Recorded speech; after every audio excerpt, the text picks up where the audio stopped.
Mereka ada kesempatan waktu untuk menuntut ilmu agama, untuk mendengarkan ceramah-ceramah agama, nasihat-nasihat Allah dan Rasul, tapi dia tidak mengikutinya. Itulah kata Nabi, asyaddun nasi hasratan yaumal qiyamah rajulun amkanahu talabul ilmi falam yatlubuhu. Orang yang paling rugi, orang yang paling menyesal besok di hari kiamat, yaitu orang yang dulu di dunia ada kesempatan menuntut ilmu agama, tapi sayang dia tidak mau mengikutinya. Dia lebih mementingkan kepentingan duniawinya ketimbang kepentingan menuntut ilmu agama. Mudah-mudahan kita semua besok di akhirat tidak termasuk orang yang rugi dan orang yang menyesal. Amin ya rabbal alamin. Pagi hari ini saya bersyukur, alhamdulillah saya sudah selesai operasi kedua mata saya. Bening, alhamdulillah. Kalau melihat jauh sangat terang, bening. Terutama kalau melihat ibu-ibu, bening banget. Lihat uang 100.000 juga bening. Tapi sayang masih dalam nunggu, yaitu kacamatanya. Jarak jauh bagus, tapi kalau membaca gini nggak bisa lihat. Kalau baca WA itu nggak kebaca ya, kecuali dibantu dengan kacamata sementara. Kayak kacamata ini kalau melihat bapak ibu nggak kelihatan, hanya melihat fokus di depan aja. Bapak ibu berbahagia, pagi hari ini saya akan menyampaikan tema yaitu indahnya kenikmatan dunia itu hanya sekedar kesenangan yang menipu. Tema itu diilhami oleh firman Allah di Al-Quran 1 dalam surat Ali Imran ayat 185. Juga sama dalam surat Al-Hadid ayat 20. Rasulullah sudah mengulang-ulang berkali-kali, wa mal hayatud dunya illa mata'ul ghurur. Kata Allah, tidaklah keindahan kenikmatan dunia ini kecuali, kata Allah, hanya kesenangan yang menipu.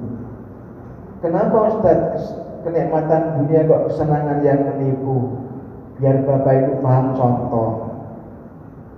Kerja banting tulang, ngumpulin harta benda sampai rumah berjejer di mana-mana. Kalau kita mati ditinggal. Kita ngejar semangat kerja sampai dia punya jabatan yang mentereng, yang sangat didamba-dambakan oleh orang, yaitu Kadif Propam Polri. Tahu-tahu dia dipecat dengan tidak terhormat. Ini kan tertipu dia, tertipu. Makanya nasihat Allah itu betul, jangan sampai kita itu diperbudak oleh dunia. Diperbudak oleh dunia sampai melupakan yang bikin dunia ini, yaitu Allah. Kalau sudah diperbudak oleh dunia, namanya abdud dunia, bukan Abdullah.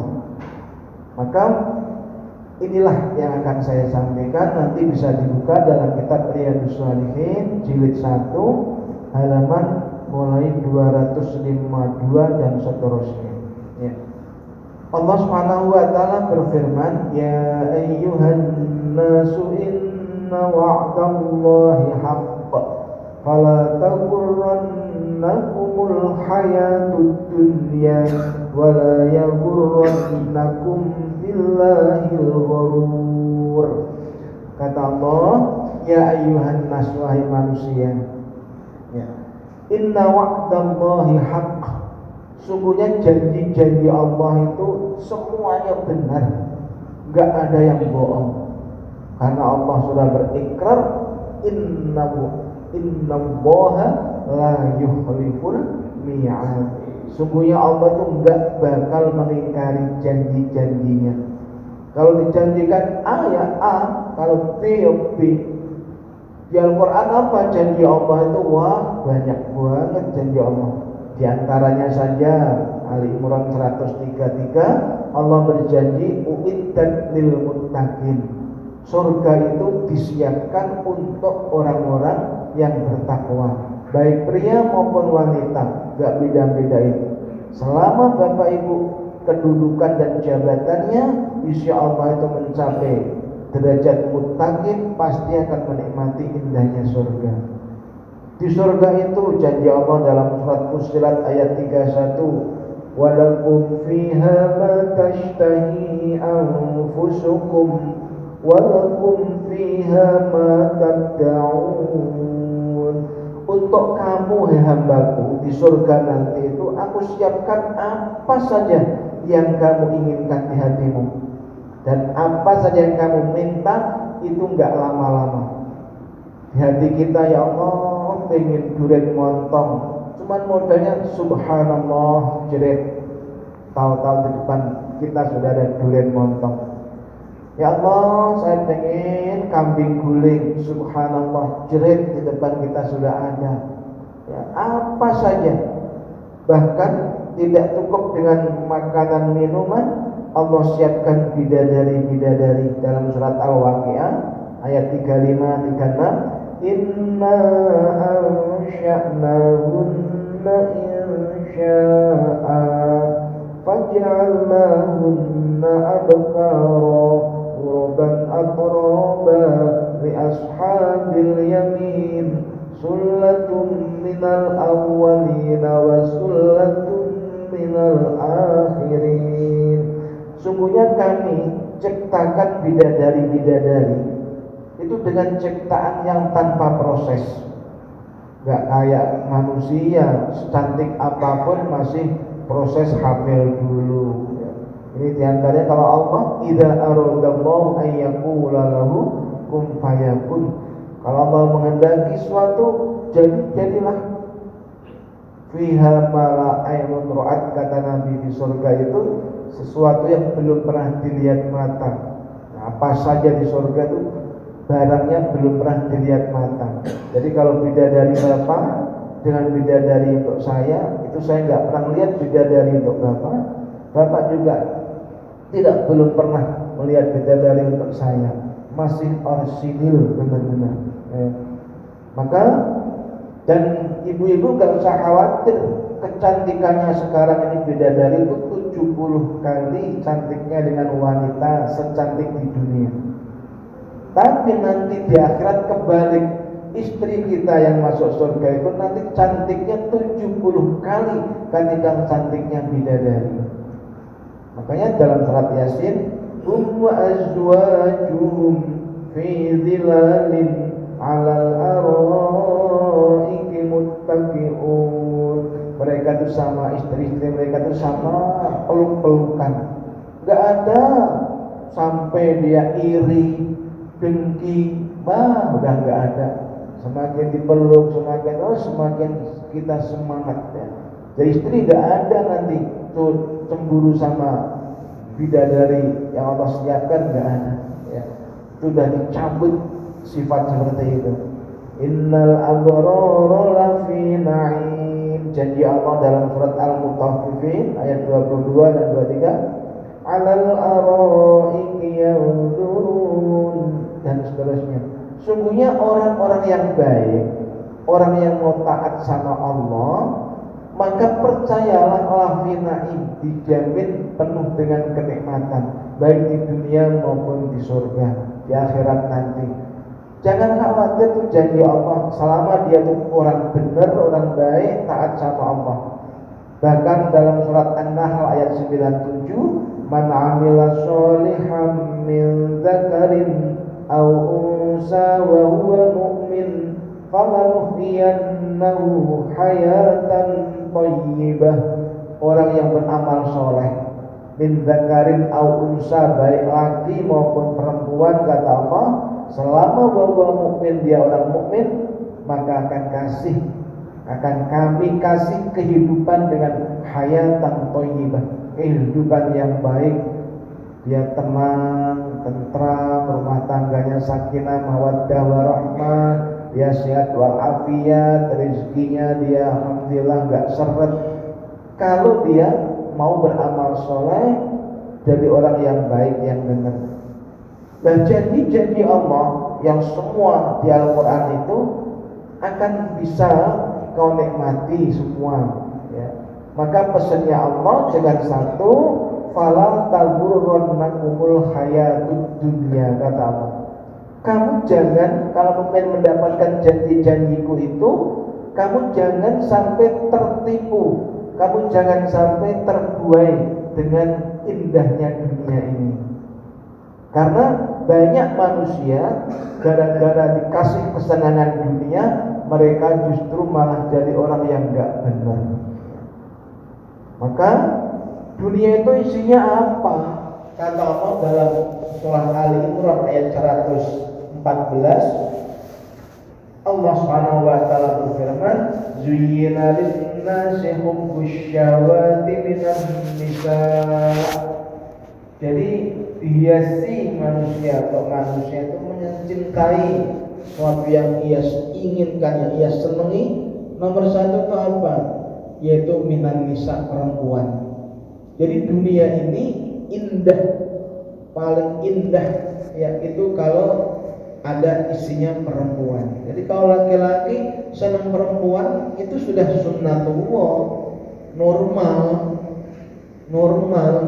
Sebab ada pria, ada wanita, ada kaya, ada miskin, ada tua, ada muda, itu sudah sepasang min plus. Tapi kalau di dunia ini cuman isinya laki-laki saja, ya, maka enggak indah dunia.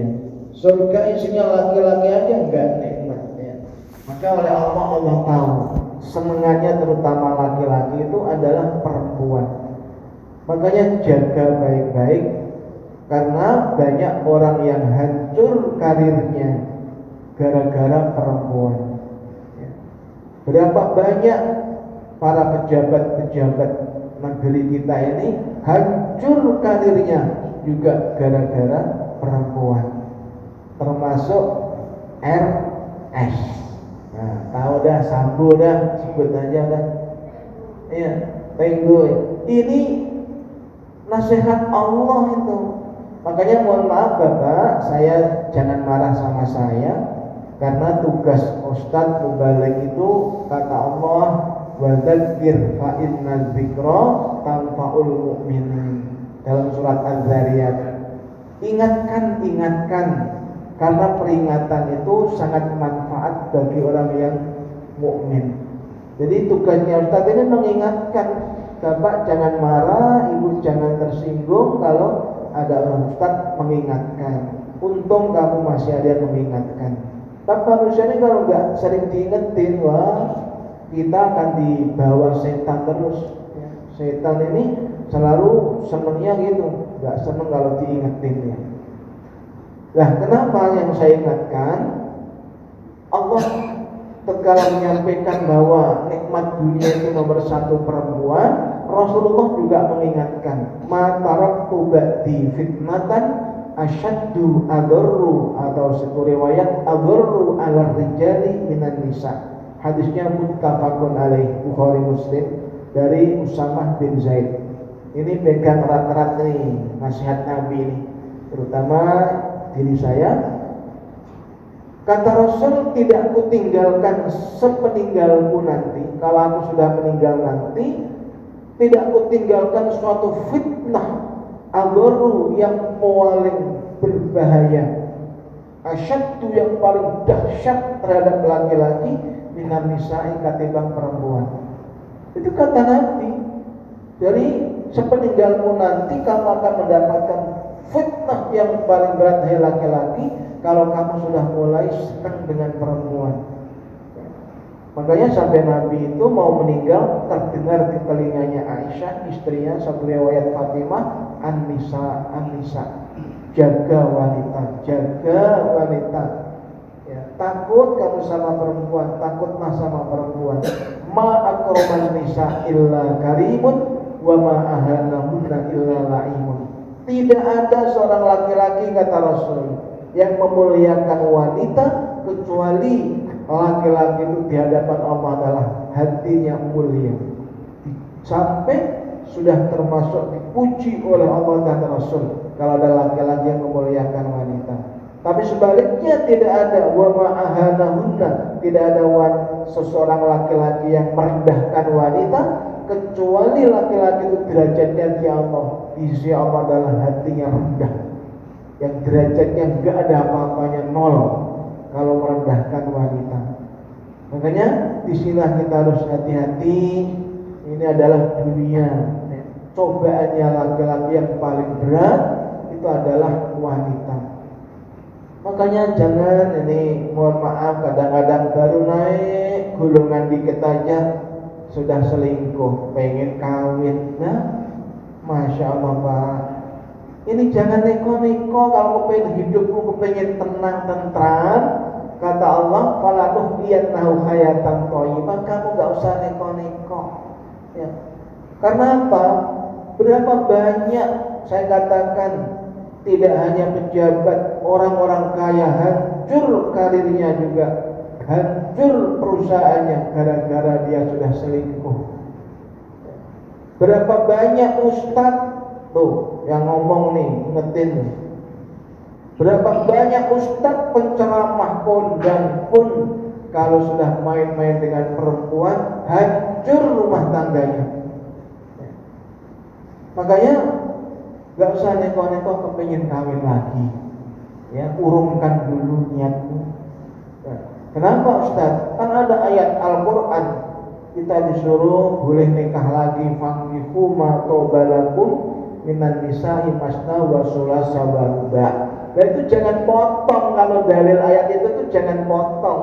Lanjutkan ayatnya, surat An-Nisa ayat 3 itu, fa in khiftum alla ta'dilu fawahidatan.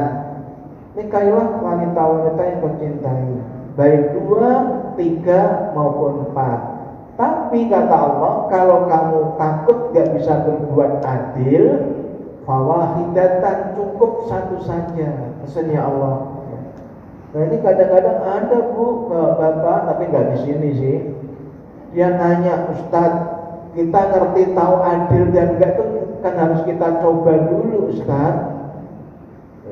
Nah kalau cuma satu kan nggak ngerti kita adil, taunya dicoba dulu.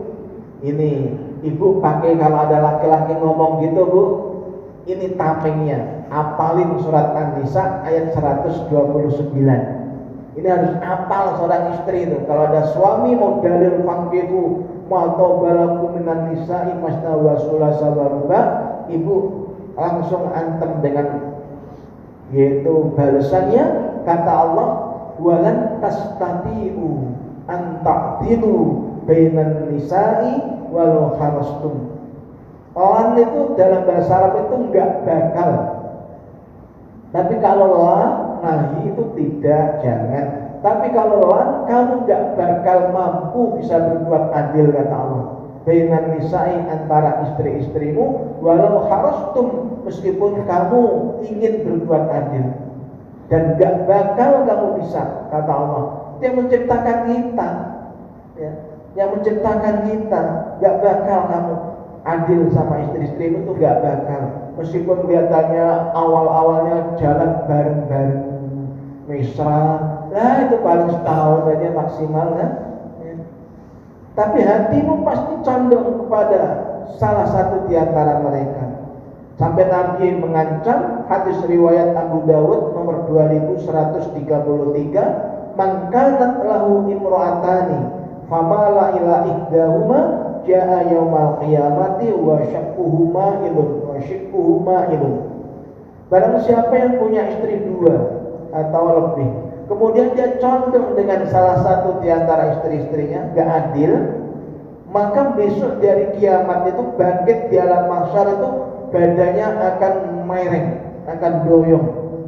Jadi kalau besok Bapak lihat, kalau di alam mahsyar, kalau ada laki-laki kok jalannya begini ya, ini tandanya dulu punya istri lebih satu, gak adil. Gimana Bapak mau kawin lagi? Urungkan dulu. Ini kadang-kadang ya baru PNS kan sudah tahu gajinya golongan berapa. Ini kok bisa beli mobil, bisa beli rumah, istrinya semua dibelikan. Itu uang dari mana? Kalau dia akhirnya berbuat nekat korupsi, jadi bikin mafia judi online, jadi mafia ini mafia itu, bikinin orang-orang bos-bos besar dapat uang, itu adalah semua uang haram Bapak Ibu. Apakah Ustaz tidak kepengen kawin lagi Ustaz? Hati kecil saya pengen. Ada istri saya tuh di belakang, ya. Tapi hati kanan saya tadi saya dinasihatin Allah. Lihat firman Allah tadi, walan tastati'u, kamu gak bakal bisa adil, kata Allah. Iya ya, nanti malah berantakan rumah tangga. Kedua, saya dinasihatin teman saya, ini bukan hoax, bener-bener nyata. Teman saya itu orang mampu, dia tuh punya istri 2 resmi. Karena apa? Dia bilang saya berani nikah lagi, saya pikir saya mampu mas. Ya. Terus saya itu ngasih istri saya, 2 istri itu 60 juta, 30 juta. Itu setiap bulan rutin, kecil buat saya 60 juta. Itu belum kebutuhan anak-anak, belum kebutuhan saya, kebutuhan yang lain. Hanya untuk nafkah istri saya itu setiap bulan 30 juta. Oke lah, saya nikah lagi. Ya. Sebulan senang, 2 bulan mulailah, setahun mulai setan ini mulai bisikin istri mudanya, mas, jadi suami kan harus adil, betul. Maka kalau istrimu punya rumah baru bagus, saya harus belikan rumah yang bagus kayak dia. Jadi beli rumah itu bukan puluhan juta, miliaran, ya. Karena dia punya orang-orang mampu, dibelikan istri muda. Oke. Bulan berikutnya setan bisikin lagi, istri tuamu kan punya mobil bagus, saya belikan dong adil. Jreng. Coba kalau PNS bapak, kalau orang jujur dari mana coba? Ya, kalau enggak ya sikut sana sikut sini, bikinin sana bikinin sini, nipu orang nipu sini, ya Allah. Setelah itulah minta beliin gelang, kalung. Terakhirnya permintaannya bisikan setan lewat istri muda ini, mas pilih mana? Ya sudah dapat segala-galanya, mau istri tua atau saya? Kalau pilih saya, ceraikan istri tua. Kalau pilih istri tua, ceraikan saya. Ini dia yang mulai goyang, benar-benar gak bisa milih. Apa yang terjadi tidak sedikit. Biarpun penceramah kondang, sampai istri tua dicerai sampai talak 3 bain. Akhirnya istri yang muda ini dia tunggal. Lah, karena ingat anak sama istrimu tua, dia kepinginlah kawin nikah lagi. Dengan nikah lagi, akhirnya posisinya dia jadi istri muda. Begitulah setan itu. Makanya Mas Hafidi, saya pesen kamu jangan, gak usah urungkan kalau kamu mau niat nikah lagi. Karena apa? Sini berantakan, berantem, terus sini berantem. Saya mau pulang tuh kemana? Sini diomelin, kesini diomelin. Ya Allah Pak, menderita, gak ada ceritanya. Termasuk FS ini kenapa sampai tega membunuh Brigadir J? Ya. Gara-gara apa? Gara-gara perempuan. Ini jadikan suatu pelajaran Bapak. Apalagi Bapak ini seorang yang luar biasa, bisa dipegangin senjata. Ini kalau setan membisikin kita nggak bener, itulah akibatnya. Tertipu kita. Jabatan yang tinggi apa artinya kalau dipecat tanpa ada penghargaan atau tidak terhormat, malu keluarga. Ya. Makanya kalau mau kamu berbuat seperti itu, ingat ceritanya Abu Nawas. Abu Nawas itu istrinya cantik. Karena cantik itu digodain pejabat-pejabat negara. Ya. Harun ar-Rasyid saat itu rajanya, ngerti istri Abu Nawas cantik, akhirnya para pejabat-pejabat negara ini diundang makan-makan ke rumahnya Abu Nawas. Di rumah disiapkan, pestanya besar, tenda warna-warni. Ada tenda biru, tenda hijau, tenda merah, tenda kuning, semua. Orang itu diundang itu nggak dikasih makan, dibikin lapar selapar-laparnya. Abu Nawas ceramah terus, akhirnya marah dia. Hei Abu Nawas, ngomong aja lo, mana makanannya, lapar nih. Oke, ayo kita makan. Anggaplah pertama tenda biru. Di tenda biru itu makan namanya lapar, itu makannya itu warnanya biru semua di tenda biru itu. Tapi bahannya sama, seperti sekarang singkong. Ya kalau pagi itu kan ada kue apa itu, yang ada warna-warni, ada coklat, ada putih, ada itu yang apa yang dari singkong itu, ada lakunya itu. Getuk. Ya getuk. Ya. Sekarang getuk lah, getuk warna biru semua. Karena lapar, getuk itu enak aja. Kalau pindah kita udah nggak usah dihabisin, kita pindah ke tenda kuning. Tenda kuning karena masih lapar, enak aja. Kemudian setelah pindah tenda-tenda dirasa rasakan, ini kok perasaan dari pertama sampai terakhir kok rasanya sama nih. Menteri-menterinya itu marah. Ya Abu Nawas ini kok rasanya semua sama, tenda ini tenda itu. Baru dia ceramah, wahai kawan-kawan para pejabat negara, sama itulah, seorang wanita itu rasanya sama. Kenapa kamu goda istri saya? Rasanya juga sama dengan istrimu. Kenapa kamu tega menggoda istrinya orang? Udah langsung pucat semua, Pak.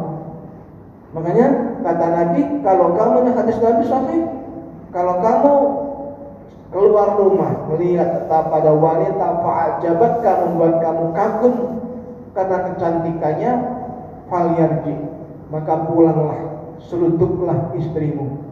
Fa'innamalaha, karena apa yang dimiliki wanita yang kau kagum, yang cantik itu sama persis dengan apa yang dimiliki oleh istrimu.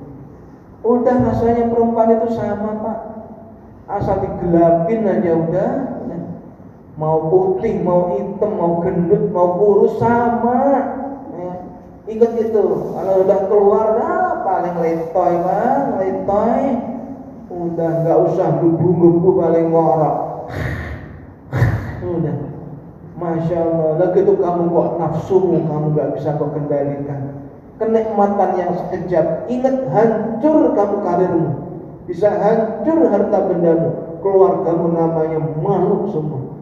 Kalau udah seperti itu, mau apa kamu sekarang? Kamu jangan tertipu dengan dunia. Memang dia bisa merekayasa kasus-kasus, bisa membuat skenario kejadian-kejadian, bisa membohongi, menipu publik, bisa bikin drama sandiwara. Tapi ingat masih ada Allah. Sekali kamu ditutupi kasusmu, bisa meng-SP3 kasus, bisa menutup perkara. Pertama ditutupi oleh Allah, tapi kalau udah 2 kali, 3 kali, 4 kali, mulai Allah bongkar kejahatanmu. Allah menyampaikan dalam surat Al-Isra ayat 7, in ahsantum ahsantum li anfusikum wa in asatum falaha. Kalau kamu berbuat baik, kebaikan itu yang menikmati kamu. Tapi kalau kamu jahat, nanti juga resikonya untuk kamu. Kamu tanggung sekarang resikonya. Itu baru yang kelihatan berapa banyak kejahatanmu yang tidak dibaca oleh publik. Makanya inilah Brigadir J ini termasuk orang yang tahu semua bagaimana kejahatan bosnya. Jangan sampai nanti cerita kepada istrinya, dan yang bahaya ini kalau sampai dibongkar semua, mendingan tembak biar. Yang dari korban akhirnya apa? Brigadir E, Barada E. Masya Allah, berapa banyak yang menghancurkan masa depan orang lain. Almarhum Brigadir J itu, ya Allah, termasuk kuliahnya lagi wisuda, ya. Kalau dia kata dia masih hidup, berapa banyak keluarga yang dirugikan? Apa enggak kualat kamu diantaranya? Inilah diantaranya harus kita pikirkan. Semua itu gara-gara dunia. Makanya di halaman 254 Nabi menyampaikan, innad dunya khulwatun khadirah. Sungguhnya dunia itu indah, manis, menawan, menarik. Wa inna Allah ta'ala mustakhlifukum fiha. Allah itu menyerahkan segala urusan dunia itu diserahkan kepada kamu, hai manusia. Fayanzuru kaifa ta'malun. Bagaimana nanti Allah akan melihat kamu mengatur dunia itu. Apakah kamu nanti diatur oleh dunia? Apakah kembali kepada fitrahnya manusia harus mengatur dunia? Kebanyakan manusia diatur oleh dunia. Kalau sudah dikasih jabatan tinggi, kekayaan yang melimpah, kesombongan timbul. Mulailah dia neko-neko. Sehingga kerja dunia sampai akhirnya dia jadi hambanya dunia. Karena aturan sistem, udah sistem nggak bisa kita menghindar itu. Akhirnya nggak sempat tahajud, nggak sempat sholat berjamaah di masjid, nggak sempat ada pengajian. Bawaannya yang malas aja, berat aja kalau diajak ke masjid. Ini tanda-tandanya jangan-jangan kamu terlalu sibuk dengan dunia. Makanya doa Nabi mengatakan, Allahumma la aisha illa aishul akhirah, muttafaqun alaih. Hadis nomor 4-nya. Ya Allah, tidak ada kehidupan yang hakiki kecuali kehidupan di surga di akhirat nanti. Sebanyak apapun kekayaan kita, jabatan kita setinggi apapun, kita tinggal kalau kita mati, tertipu kita. Ya. Kalau meninggal, kalau mau sholat mana jenazahnya? Pertama yang akan dilupakan orang, namamu dibuang jauh-jauh, apalagi jabatanmu. Mana jenazahnya? Kita sholatin. Jenazahnya, namamu udah gak disebut, apalagi bintang 2mu gak akan disebut. Ya. Semuanya hilang semua. Takut dunia, maka takutlah kamu dengan dunia ini. Dengan indahnya dunia ini kamu harus takut. Jangan sampai kamu terbuai, terlena.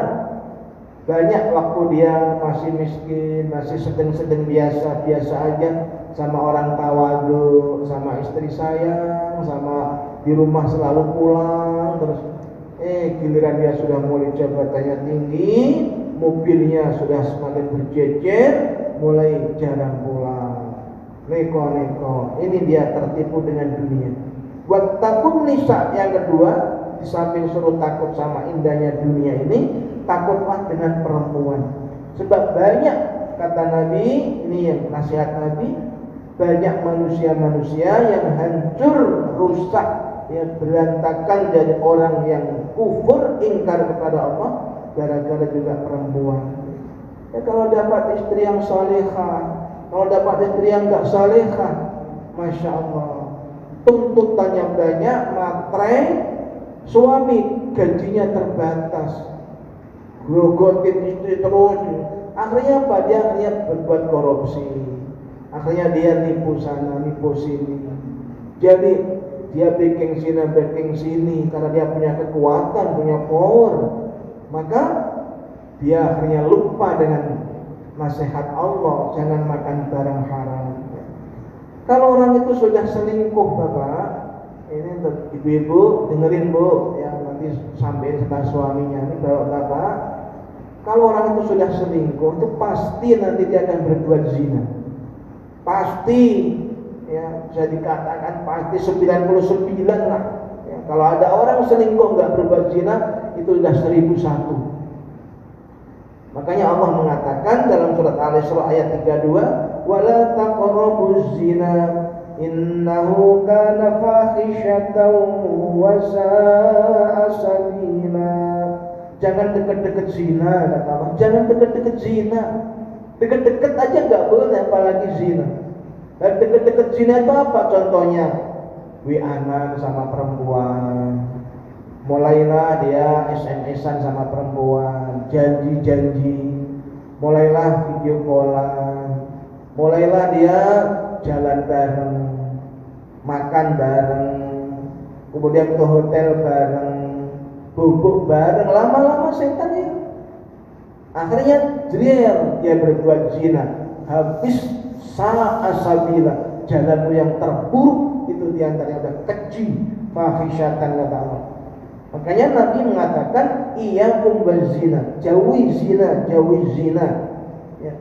Zina itu apa sih? Dinamakan zina dalam Islam yaitu apabila memasukkan kemaluan laki-laki ke kemaluan perempuan. Kalau perempuan pegang, cium tidak zina. Itu hanya dosa kecil, zina kecil namanya. Tapi zina yang hakiki apabila memasukkan kemaluan laki-laki ke perempuan. Ya. Meskipun cuma batangnya doang, ujungnya doang, dia sudah termasuk kategori zina.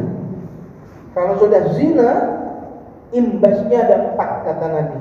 Yudhibul baha'a minal wajhi. Allah cabut cahaya keimanan di wajahnya orang pelaku zina itu. Artinya apa? Orang kalau sudah berbuat zina itu sudah menganggap semua dosa itu kecil, gak ada rasa takut azab Allah. Menyuruh membunuh orang gak takut, membunuh orang gak takut. Dia judi, mabuk, membekengi orang-orang mabuk, orang-orang yang judi pun gak ada takut. Itu kalau orang sudah berbuat zina, cahaya keimanan itu dicabut oleh Allah. Semua nafsunya, semua enggak dianggap dosa semuanya. Habis sudah tahu dah dosa-dosa besar ini. Andai kata dia enggak berbuat dosa besar, intajtanibu kaba'ira ma tunhauna anhu nukaffir ankum sayyi'atikum wa nudkhilukum mudkhalan karima. Kata Allah janji, selama kamu tuh nggak berbuat dosa besar aja, nukaffir ankum sayyi'atikum, masih aku ampuni dosa-dosamu. Akan aku masukkan ke tempat yang sangat mulia. Itu janji Allah di Al-Quran. Makanya jaga dosa besar. Selama nggak dosa besar itu di dunia ini, kamu masih selamat. Dosa besar diantaranya zina, mabuk, judi, mencuri, syirik, murtad, lari dari peperangan, ini juga termasuk dosa-dosa besar ya. Maka satu dicabut cahaya keimanan, yang kedua wayat ta'ur rizqo, akan Allah cabut keberkahan rizkinya. Meskipun dia punya tabungan 900 miliar, tidak akan memberi manfaat kepada dirinya di akhiratnya. Lihat putra-putrinya, keluarganya berantakan, gak ada cerita bahwa orang yang rajin berbuat zina itu rumah tangganya sakinah mawaddah warahmah, enggak ada. Sudah kelakuan perbuatan sehari-hari itu membohongi istrinya, membohongi keluarganya ya. Itu sudah setan, dan larinya udah ke setan, udah susah. Dinasehatin istrinya marah, gak bakal terima. Apalagi anak buah nasehatin, jual kamu ya, berani nasehatin. Ini orang sudah jadi temperamen ya, jadi pemarah, cepat tersinggung. Akhirnya dia kalau udah geliat mabuk, udah jalan hidupnya gak ada artinya. Rezeki sebanyak apapun, jabatan setinggi apapun, malam bikin malapetaka dia gara-gara apa? Zina. Wa yusqitur rahman, gara-gara zina Allah Maha Rahman itu akan murka sepanjang masa. Wa yastawjibul khuluda finnar, dan gara-gara zina itu dia akan kekal di neraka khalidina fiha. Semuanya itu illa man taba wa amana wa amila amalan shalihan fa ulaika yubaddilullahu sayyi'atihim hasanat wa kana Allahu ghafurur rahim. Dalam surat Al-Furqan akhir, kecuali kalau mereka itu taubat dan mau iman. Kalau dia mau iman, mau masuk Islam, semua dosa yang lalu itu enggak dianggap oleh Allah. Al-Islamu yahdimu ma qablahu, kata Nabi. Islam itu akan menggugurkan semua dosa yang pernah dilakukan masa lalu. Andai kata kita selamat, masuk Islam, enaknya. Umar bin Khattab pernah membunuh putrinya dipendam dalam keadaan hidup-hidup. Tapi Allah enggak lihat masa lalu. Akhirnya Umar masuk Islam ini, dan dia akhirnya dijamin orang yang masuk surga. 30 di antara sahabat. Semua sahabat pemabuk, penyembah berhala, berzina banyak. Tapi setelah masuk Islam, Allah nggak melihat masa lalunya. Kalau pengen amal selamat, taubat, iman, dan beramal saleh. Sisa-sisa umurnya digunakan untuk yang positif. Kayak bapak-bapak ini udah usia 50 tahun ke atas, yang dipikirkan ayo istri kita, keluarga kita antarkan sampai ke surga ya Allah. Udah, itu akan tentrem, nggak usah mikir masih. Ya Allah, udah usia 60 tahun masih mikir masa depan. Memang umurmu sampai 200 tahun. Masa depanmu itu ya sekarang. Sampai mati ini masa depanmu. Sebab kata Nabi, akmaru ummati baina sittina wa sab'ina sanatan. Umur umatku itu hanya antara 60 sampai 70 tahun. Jadi kalau hari ini ada bapak ibu usianya 59 tahun 11 bulan, berarti masa depanmu tinggal sebulan. Masih mikir macam-macam, ya, masih pengen kawin lagi lah. Masa depanmu ingat tinggal kuburan. Ini sekarang kita bina iman dan keluarga kita ini, jangan sampai keimanan kita, keamanan keluarga kita ini dihancurkan dengan keindahan dunia, dengan keindahan kenikmatan dunia.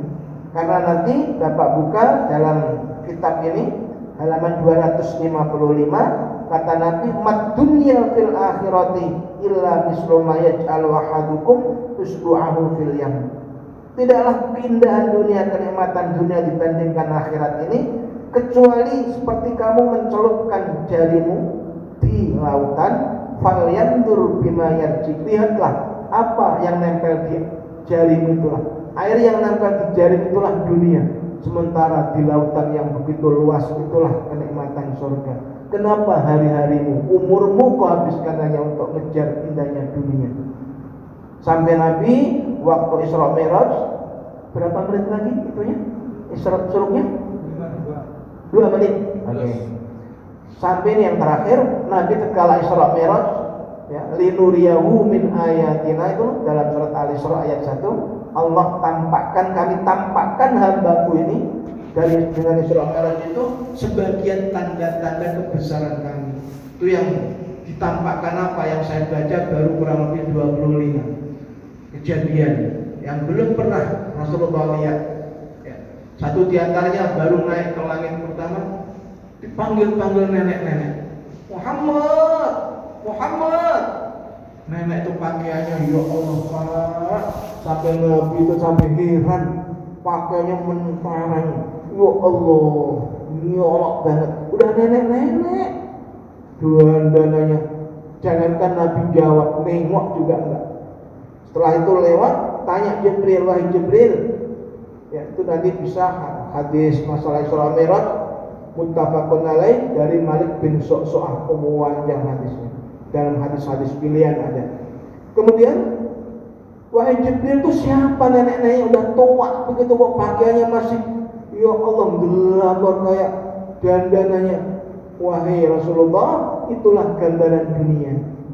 Sebenarnya dunia ini sudah tua kayak nenek-nenek tadi, tapi karena dihiasi dengan pecinta-pecinta dunia, hubbud dunia, akhirnya dunia jadi indah. Untung Muhammad nggak kau tanggapi, nggak kau layani tadi nenek-nenek. Kau layani, kau tanggapi, umatmu akan habis cinta semua dengan dunia. Nabi baru manggut-manggut, ya Allah, selamat, selamat. Makanya kalau bapak ibu ini kok di dunianya sibuk dengan dunia aja, kerjaan dunia aja, sampai nggak ibadah, bapak-bapak ini hakikatnya hanya ngejar kakek, hanya kejar nenek-nenek. Kalau sibuk dengan dunia bapak, maka kalau sampai melupakan Allah, kamu berarti hanya sibuk ngejar nenek-nenek. Malulah kita yang nggak ada yang muda aja. Ya. Ibu-ibu juga gitu, kalau sibuk dengan dunia sampai dia nggak beribadah, nggak ada waktu untuk ibadah, maka hakikatnya ibu-ibu nanti ngejar kakek-kakek. Masya Allah, malu, hina banget di hadapan Allah. Makanya inilah nasihat Nabi. Mudah-mudahan kita semua, keluarga kita jaga. Kata Allah, ya ayyuhalladzina amanu qu anfusakum wa ahlikum nar. Jagalah dirimu dan keluargamu. Ya, suami kita agar doakan, ibu, mudah-mudahan suami kita jangan sampai selingkuh kecantol perempuan lain, wil wanita idaman lain. Kadang-kadang wirnya itu bukannya cantik, enggak, cantik istrinya malah. Ya. Juga ibu-ibu juga, memang ibu-ibu juga ada pil pria idaman lain. Ya. Bisa. Kadang-kadang karena suaminya keluar kota melulu, kadang-kadang dia kecantol dengan supirnya sendiri. Bisa terjadi, setan itu bisa mengganggu. Bisa keluarga dari suaminya yang tinggal di situ juga bisa. Kadang-kadang anak buahnya, inilah harus kita jaga, minta sama Allah agar suami istri kita, keluarga kita ini benar-benar utuh Allah selamatkan dari perzinahan. Putra putri kita jaga pergaulannya, jangan sampai pergaulan bebas. Kalau sampai terjadi perzinahan, bapak ibunya akan kena malapetaka juga. Gara-gara kamu, bapak ibunya, kamu terlalu sibuk sampai anakmu bebas pergaulan, gak kau kontrol, kena nanti resikonya. Hanya itulah yang kami sampaikan. Mohon maaf kalau ada hal-hal yang kurang berkenan. Saya sayang sama bapak ibu. Jangan sampai kita dan keluarga kita ini keluarganya berantakan gara-gara kecantol perempuan. Alhamdulillahi min dzalik. Kita tutup dengan doa kafaratul majelis. Subhanallahumma wa bihamdika asyhadu an la ilaha illa anta astaghfiruka wa atubu ilaik. Assalamualaikum warahmatullahi wabarakatuh.